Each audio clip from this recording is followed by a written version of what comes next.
Hey guys, it's Hoda, and today I'm going to be showing you how I make some banana bread. So let's get started. First thing we're going to do is preheat our oven to 350 degrees. Next, grab a baking tray and lay down some parchment paper so nothing sticks on top. I'm going to be using 3 bananas for this recipe. If your bananas are much riper than mine, I would just skip this step completely, but I'm going to bake mine for about 10 minutes. Then I'm grabbing a medium-sized bowl and measuring out 1 1/4 cup of flour. Then I'm going to add 1 teaspoon of baking soda and a pinch of salt, and using a whisk we're going to mix everything until it's well combined. And now that my bananas are done, I'm going to take them out of the oven and cut them up. Although they're burnt on the outside, they're definitely not burnt on the inside. We're going to cut them down the middle and take off the peel and pour all the banana stuff inside the bowl. I'm going to grab a fork and mix everything all together.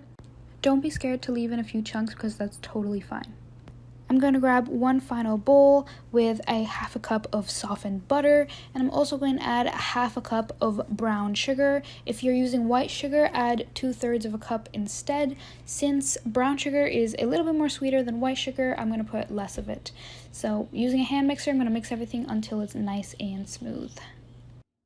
Then I'm grabbing 2 large eggs and we're going to crack them in and mix them one at a time until everything is nice and smooth. Now add 1/2 teaspoon of vanilla extract into the bowl and pour in the mashed bananas from earlier. If you don't want any chunks of banana in your final banana bread, just use a blender instead of a fork to mash the bananas together. Then pour the flour into the bowl and using a spatula fold in the flour into the banana mixture. Mix it until you don't see any more flour. You don't want to overmix your batter. Now it's time to add any of your own toppings. I like adding some chopped up walnuts and a few sprinkles of cinnamon. You could add some chocolate chips or different types of nuts.